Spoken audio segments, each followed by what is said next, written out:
Today's daf we're going to be learning is Sotah daf mem. A few quick announcements. Reminder to register for the Siyum. Siyum is next Wednesday on Zoom and with Dr. Tammy Jacobowitz and with Judy Farber, who's finishing Shas with us. And obviously we'll be learning the last daf, which actually is a full, complete daf. Hopefully we'll be able to get through it quickly, but be prepared. It is a whole daf.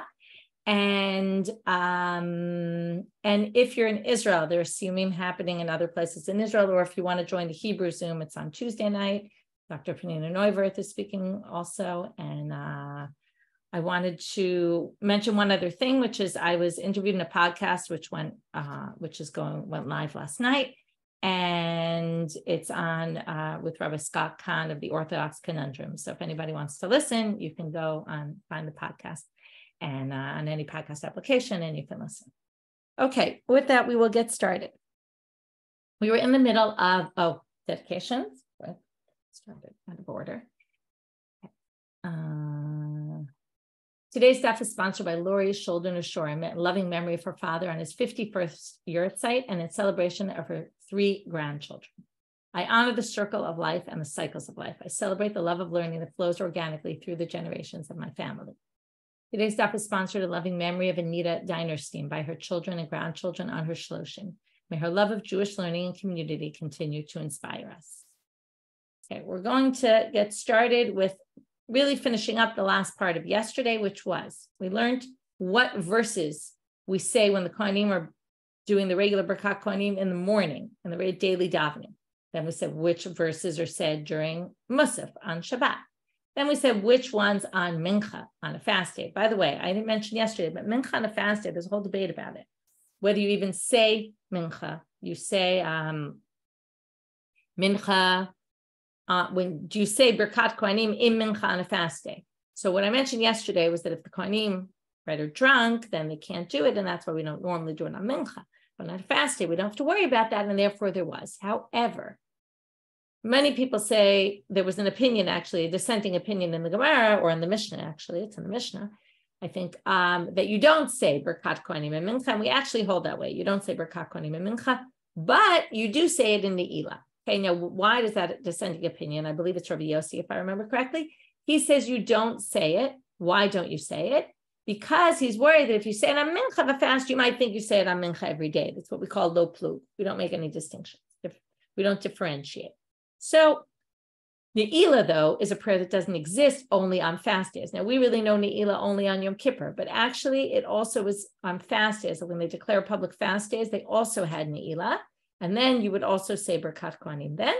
But here the Gemara talks only about Ne'ilah of Yom Kippur. Ne'ilah di Yom Kippur, my amre, very top of our daf. Ama marzutra va'amile b'madnitatana. Some people say it was a braita. Some people say it was marzutra who said this. Hinei ki ken yivorach gever yirei Hashem. Because this is the way he will be blessed. A person who fears God. Yivorach Hashem mitzion. God will bless him from Zion. And he will see all the good of Jerusalem all the days of his life. Right? We always say this all the time, right? That sons should see their sons. Shalom Yisrael. There should be peace in Israel. So that's what we say, Ne'ilah. That's what we're supposed to say in the Psukim, Ne'ilah and Yom Kippur. Now we have a few questions about these blessings. And as I mentioned yesterday, not everybody says these verses. Sorry about the verses. Hechan Omran. The first question is, where exactly do we say them? Okay.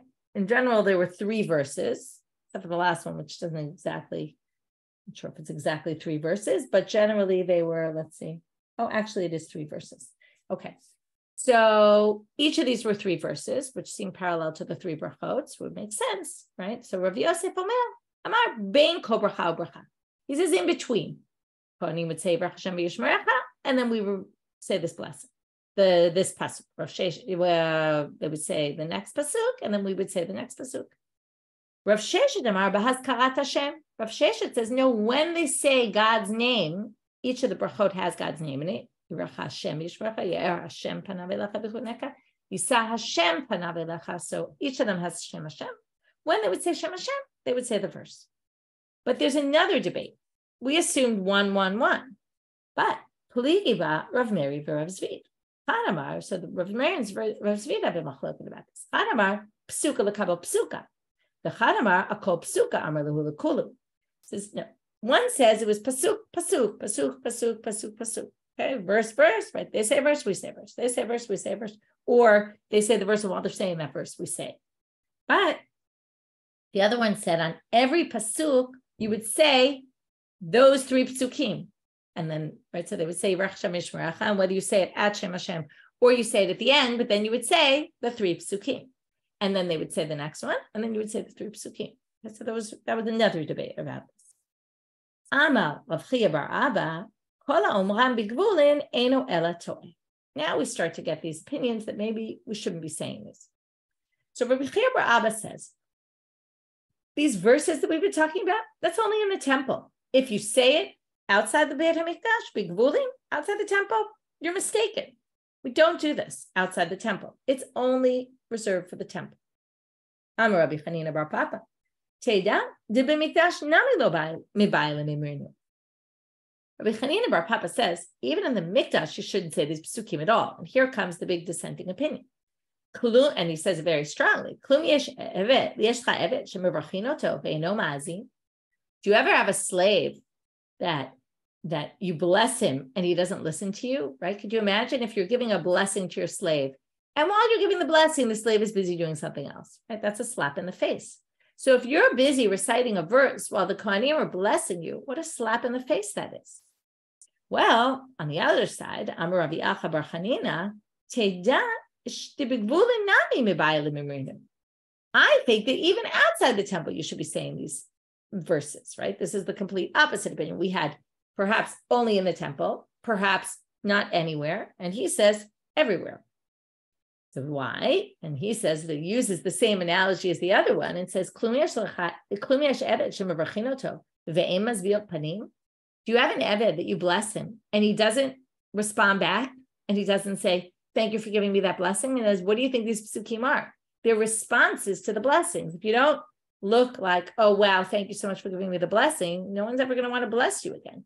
So there's a big deliberation here about, is it the most appropriate thing or is it the most inappropriate thing, right? You see very strong opinions about whether one should say these blessings or not. And as you see, the custom is very different in different places, right? Some people adapted the custom, certainly, right, outside of Israel, often they say all these psukim when they do birkhat kohanim.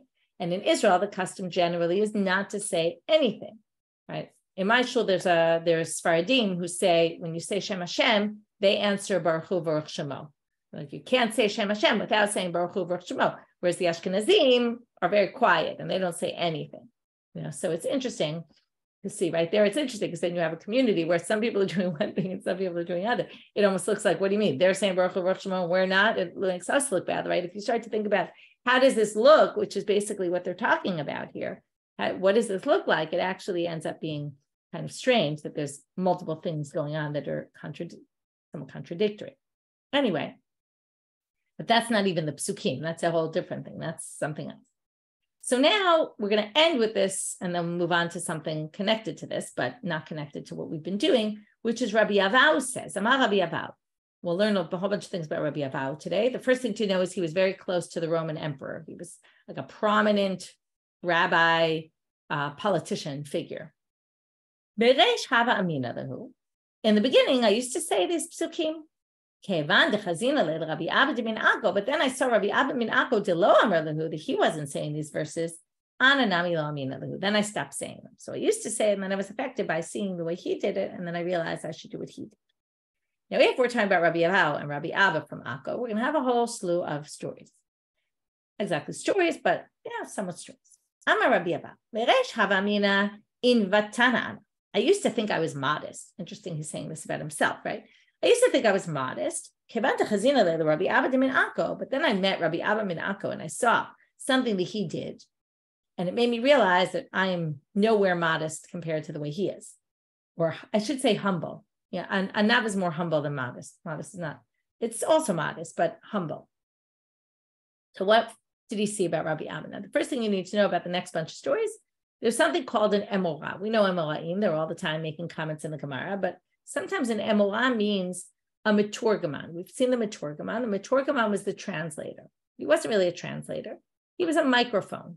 So the rabbi would make a speech, and then the emora, who's called an emora or a maturgaman, that's why he's called an emora, he would say, lemol, he would say the speech to everybody else. He would kind of carry the voice to the, further down in the room.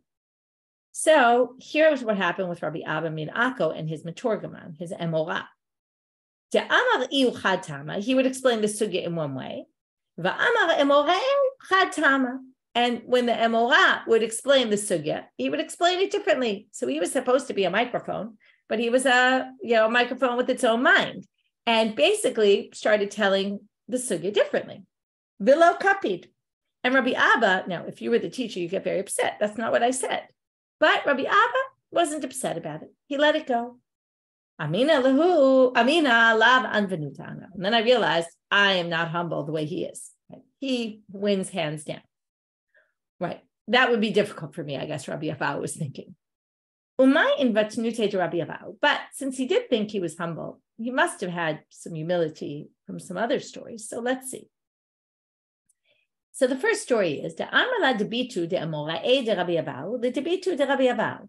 So the wife of, here we start getting the wives' stories here. The wife of the Maturgaman, the Amora of Rabbi Avahu, was talking to the wife of Rabbi Avahu. So we have, right, there's the Maturgaman and Rabbi Avahu, and then there's their two wives. So the wives are talking.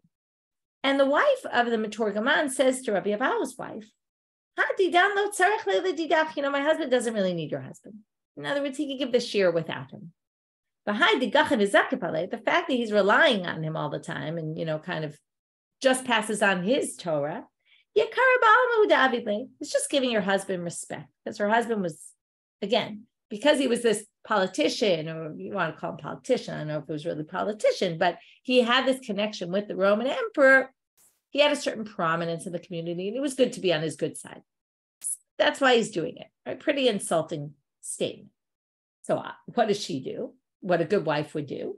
She goes and tells her husband what the Maturgaman's wife was saying about him. He says to her, what's the difference? God will get, his name will be blessed through me, through him. Everybody has their way, and it's all fine. Okay, I'm not going to get upset about this kind of stuff. Vitu, and another story. This is an even better story. Rabbi Avahu imnu Rabbanan alei lemimnie bereisha. The rabbis voted to make him the head of the yeshiva. But then he saw that Rabbi Abba min Acco owed a lot of people a lot of money, and he didn't have money. Amar lahu ikar Abba. He said, there's someone greater than me, and he gave the job to Rabbi Abba from Acco. That's really like a sign of humility, that he didn't take the job of Rosh Yeshiva, gave it to someone else who really needed the money instead of taking it himself. Rabbi Avahu and Rabbi Chiya bar Abba iklu lahu atva. Another story about him. He and Rabbi Chiya bar Abba come to a city. Here's an embarrassing situation happens. Rabbi Avahu darish ba'agadata. He was teaching agadata. He gives, right, so it's two shiurim going on at the same time. He teaches agadata. Rabbi Chiya bar Abba darish b'shmat. Chiya bar Abba gives like a serious Gemara shiur. Now, you were the people choosing a nice light agadata shiur or a serious halacha or, Gemara shiur. Right? Not sure what you might choose. Well, Shavku Kule Alma, Rabbi Chiya bar Abba. Everybody left Rabbi Chiya bar Abba. V'asa the Rabbi Avahu. Okay, 100% attendance at Rabbi Avahu's shiur, 0% attendance at Rabbi Chiya bar Abba's shiur.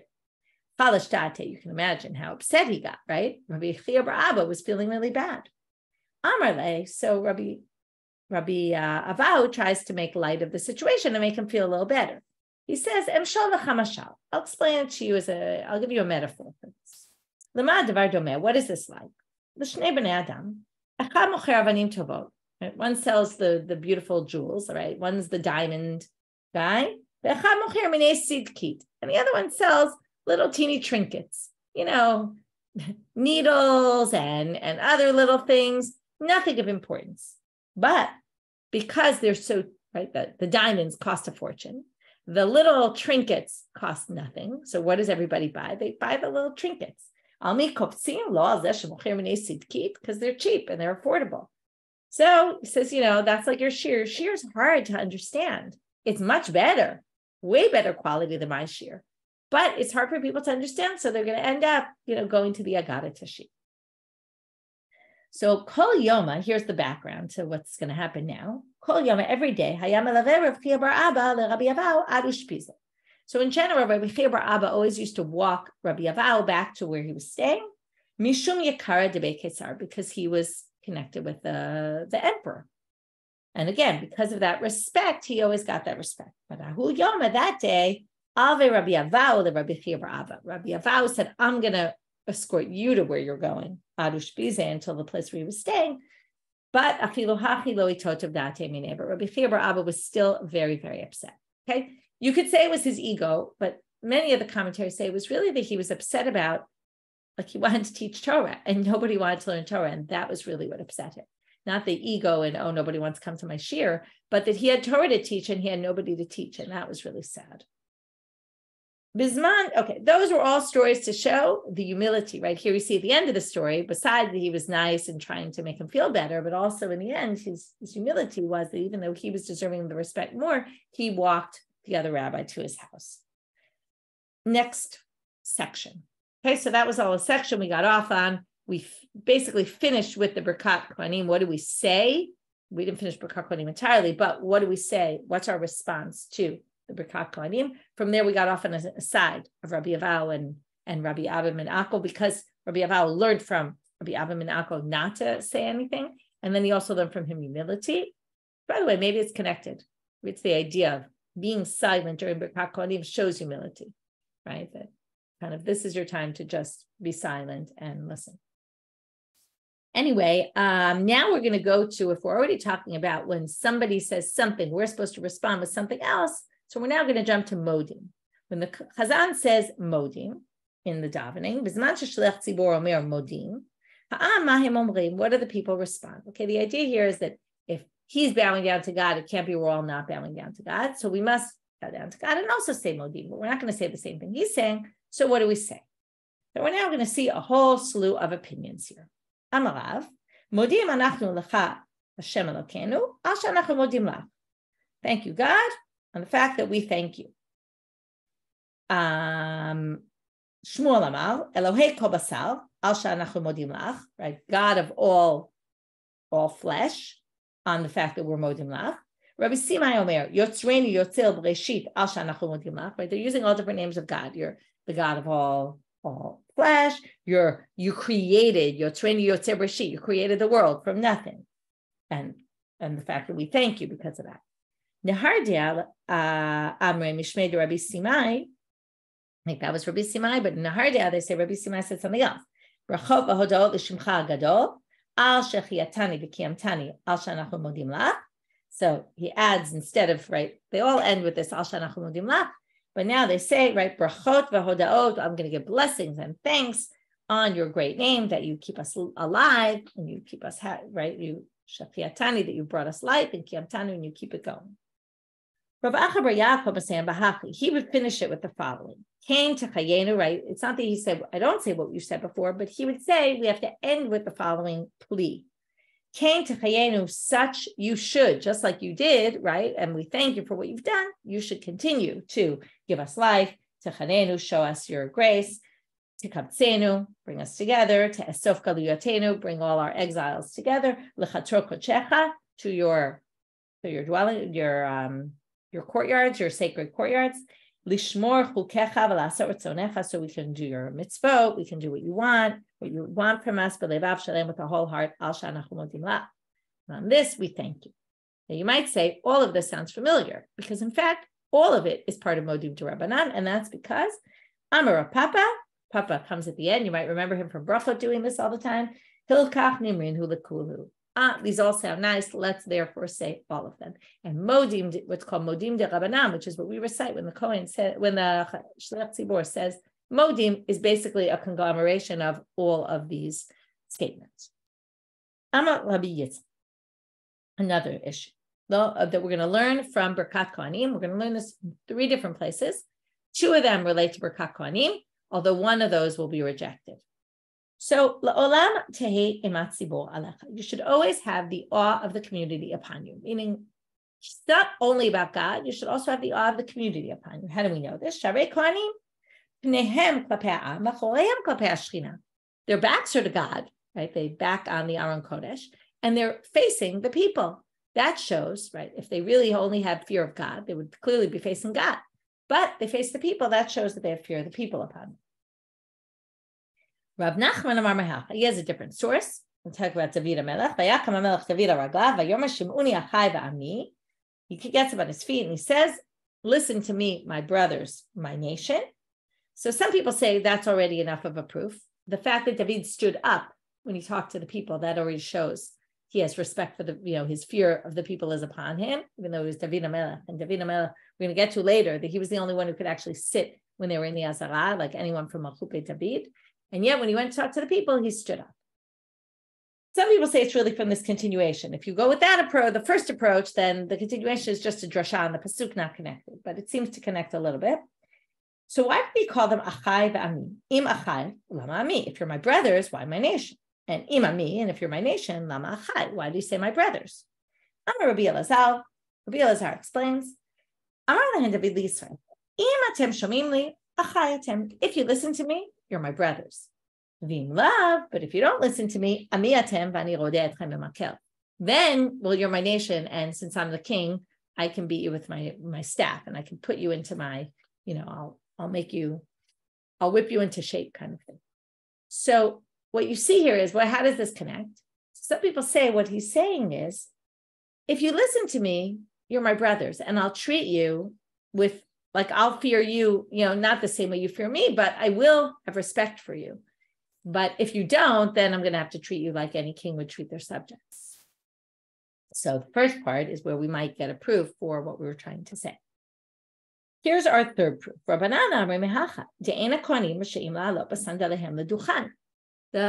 kohanim don't go up with their shoes on. Why don't they go up with their shoes on?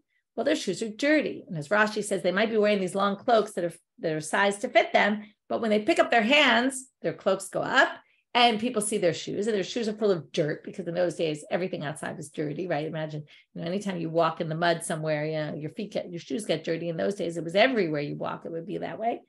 And basically, it would be an embarrassment to the people that they see these dirty shoes in front of them. So that must be why they take their shoes off. So he says, this whole thing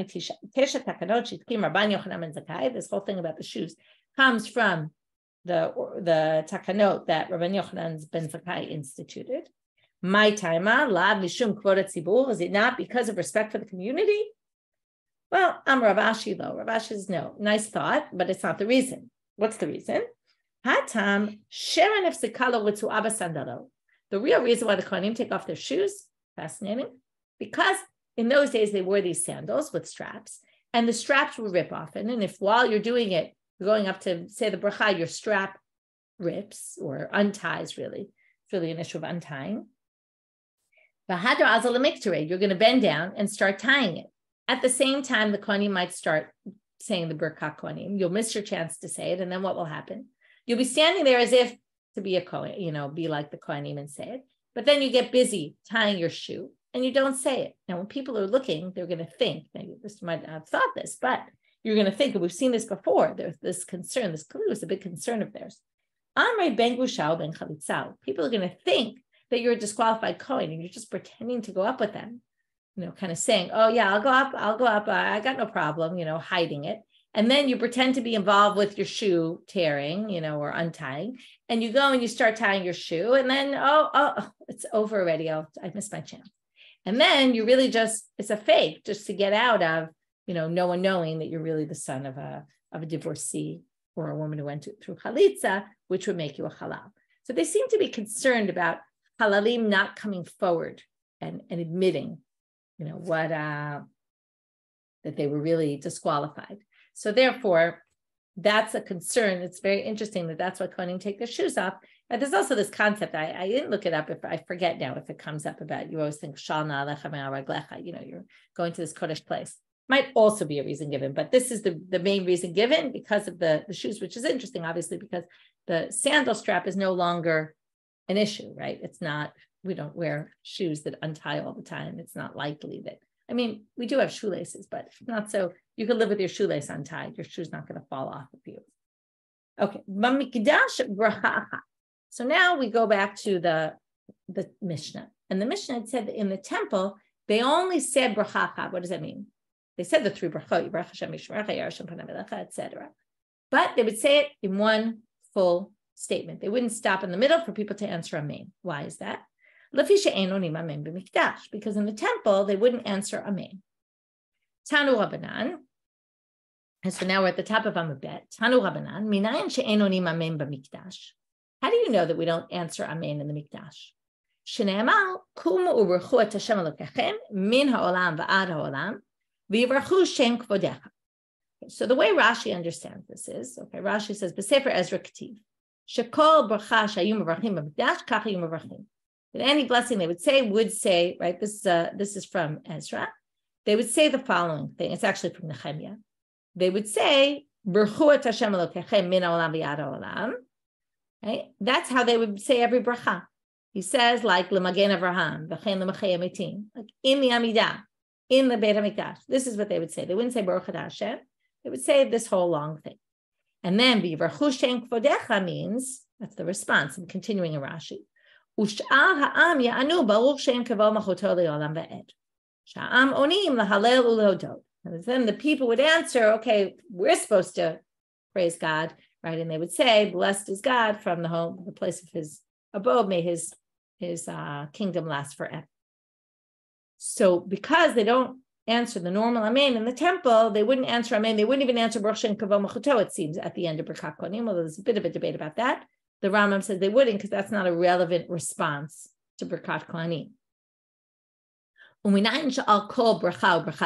do we know that you don't just say Baruch Shem Kavod at the end of, I don't know what, but not every single bracha? Like maybe you say a bunch of brachot, and at the end they say Baruch Shem Kavod Machuto. So how do you know? Because it said that you actually say it every bracha in the temple, you would answer this, other than seeming birkhat kohanim. Because it says in it, that's also in that pasuk, at the end of that pasuk. So there it says on every bracha and teilah. So they learn al kol bracha bracha ten lo teilah. And every bracha you say the teilah. The teilah is Baruch Shem Kavod. So on every bracha that was made in the temple, they would answer this, and that's learned from the end of that pasuk. Okay, so from here they learn that there was no amen in the temple at all. Where do we see this? Obviously in Yom Kippur, when we say Baruch Shem Kavod Machuto le'olam va'ed, right? They would say Shem Hashem, and then everyone would answer Baruch Shem Kavod Machuto le'olam va'ed. That was their general response in the temple. New Mishna. Okay, so that finishes our section of birkhat kohanim and all sorts of things we learned about the process of the birkhat kohanim. Again, just to remind you, can listen to Gefet. If you haven't heard it about comparing the avoda in the temple to the blessing of the kohanim, right? If you heard last week's parsha, also all the things connected of the kohanim, and now we're continuing with the brachot kohen gadol. So the next mission goes in detail about the brachot kohen gadol. You might remember it's another thing that has to be done in Hebrew. But now we're going to see what exactly this is, and it's actually word for word. It's the same Mishnah. I think word for word. I didn't check it, but I assume it's word for word. It sounded very familiar. And that we saw in Yoma. Okay, in Yoma also it says this: brachat kohen gadol ketzad chazan hakneset. Okay, who's the chazan of the knesset? There was a beit knesset, a shul in Abaye. So the chazan of the shul would be notel sefer Torah. He would take the sefer Torah out of the temple, out of the shul there that was in the Temple Mount, and he would give it notznalo l'rosh hakneset. He would give it to the head of the shul. So the chazan of the shul gives it to the head of the shul. B'rosh hakneset notna the skan. He would pass it to the skan. Okay, we have the sefer Torah being passed from person to person. The skan is the guy in waiting, the second in command under the kohen gadol. Right, in case something happens to the kohen gadol, he's going to be the kohen gadol. Vaskan notna the kohen gadol, and the skan gives it to the kohen gadol. V'kohen gadol omeru mekabel, and the kohen gadol then accepts the Torah. He stands. Okay, he gets up. Omeru mekabel. So it seems like he was sitting. We're going to get back to this. V'koreh, and then he reads acharemot. He reads from Parshat Acharemot, right, which is all about the avodah Yom Kippurim. This is what we read also in shul. Ve'ach be'esor, then he reads the section from Parshat Emor, which we just read this week, about the details about Yom Kippur, okay, not what was done in the temple, but in general, the details of what Yom Kippur is for everybody. Can't eat, all that stuff, all that. Vigolel et haTorah, then you close the Torah. Umenicha b'cheko, he leaves it on his lap. Ve'omer, or in his bosom, right? I guess he's still standing. He's holding it. Ve'omer yater mima shekariti lefnechem katuv kan. There's more than what I read today that's written here, meaning really, this is a strange thing, but you'll see in a minute. What he's saying is there's more that needs to be read today that is in this book, but I'm not going to read it from the book. We'll get to this in a minute. Why? The next part, Be'esor l'chodesh, which comes up in Parshat Pinchas, a whole book later, at the end of Sefer Bamidbar, basically where it says, these are the sacrifices you're supposed to bring. This is what we read from Maftir. These are the sacrifices you bring on the 10th of the month, of Tishrei. And he reads that by heart. Doesn't read it from the Torah. He recites it. Very strange. Why does he do that? You might remember we learned this in Yoma. Because tircha de tzibur, what we call it. We don't want to make people wait. So when it comes to move from Parshat Kedoshim to Parshat Emor, that's very close. And you can do it in the time. You remember what the time is? This connects with what we saw yesterday. That the mitargem, the guy who's saying the Targum, when you read the pasuk, then the guy says the Targum. So when he's saying the Targum, that gives you enough time. You can quickly roll to a few parshiot and get from Haremo to Emor. But it's not enough time to get all the way to the end of Sefer Bamidbar. That's a whole book. You're not going to make it in time. So that we don't let you do. They clearly didn't have two Sifrei Torah, right? That's what we do nowadays. But they don't do that. So basically he would say it by heart. And then he would say 8 blessings. Ala Torah, he would say a blessing on the Torah. Ala Avodah, one on the work in the temple. Ala Odaya, on thanks. Al Mechilat Avon, on absolvement of sin. Ala Mikdash, of the temple. Al Yisrael, the Jewish people. Ala kohanim, one for the kohanim. Al Yerushalayim, and for Yerushalayim. V'ashal Tfilah, that's a phrase we're not going to understand yet what they mean. And Rashi says, don't worry, the Gemara will explain it later. So the Gemara first says, Shmat Mina, if you see this whole procession, first they gave the Torah from the chazan to the head of the Knesset, then from the head of the Knesset to the Skan, from there to the Kohen Gadol. So what do you see here? Cholkin kavod l'tamid b'kom harav. So Shmat Mina, can you infer from here that Cholkin kavod l'tamid b'kom harav? Because here, the lower people got the Torah even when the higher people were there in the room, right? So here you see, you can give respect to a student even if his teacher's there. I'm Abaye. Abaye says, what are you talking about? You don't get that from here. You misunderstood the way this whole thing worked. This whole thing was building up to the Kohen Gadol. The reason why they were all getting the Torah was not, oh, we can show respect for the less important people in front of the more important people. No, they're getting it. It's getting passed from one to the other to show this is the hierarchy. Look at the Kohen Gadol. Look how many important people he has that are all underneath him. These are important, prominent people, but they're not as important as he is. And therefore, you can't learn anything about the Tamid B'mkom harav. The Kohen Gadol omed umekabel ukoreh. So now it says he stands up. This is the issue, right? And then he reads from the Torah. So now the Gemara says, omed michal d'yoshefu, right? From here you can infer he must have been sitting before.